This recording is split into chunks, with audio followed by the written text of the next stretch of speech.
ఎట్టకేలకు బాపట్ల సూర్యలంక బీచ్ తెరుచుకుంది. అర్ధరాత్రి ఉన్నత అధికారుల ఆదేశాల మేరకు బాపట్ల సూర్యలంక బీచ్ తాళాలు తొలగించారు. దీంతో పర్యాటకులలో ఉత్సాహం మొదలైంది. కార్తీక మాసం కావడంతో పర్యాటకులు, భక్తులు సముద్ర స్నానాలకు అధిక సంఖ్యలో వచ్చే అవకాశం ఉంది. స్నానాలు ఆచరించడానికి వచ్చే పర్యాటకులకు, భక్తులకు బాపట్ల రూరల్ సీఐ శ్రీనివాసరావు పలు సూచనలు చేశారు.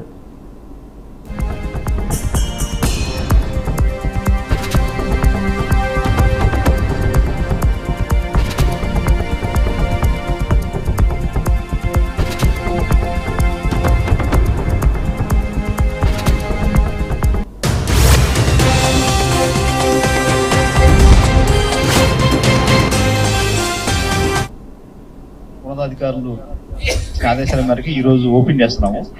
మీరు ఎందుకైనా మంచిది ఒకసారి మేము అక్కడ లోపల మీకు హెచ్చరిక బోర్డు లాగా పెట్టాము, రెడ్ ఫ్లాగ్స్. వాటిని గమనించి వాటిని దాటి లోపల పోవాలి. అలాగే మీకు బీచ్ ఒడ్డు నుంచి మేము అనౌన్స్మెంట్ ఇస్తా ఉంటాము, పైనుంచి అబ్జర్వ్ చేస్తూ.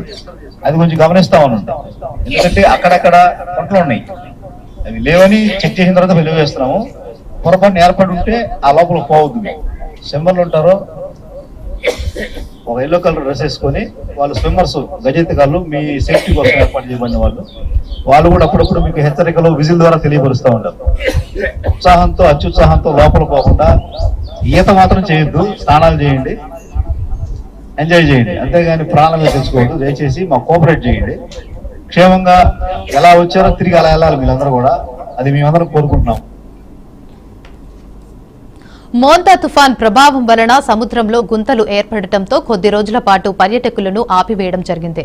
గజ ఈతగాళ్లతో సముద్రంలో ఎక్కడెక్కడ గుంతలు ఉన్నాయా లేవా అని పరిశీలించిన తరువాతే పర్యాటకులకు అనుమతులు ఇవ్వటం జరిగిందని రూరల్ సీఐ శ్రీనివాసులు అన్నారు.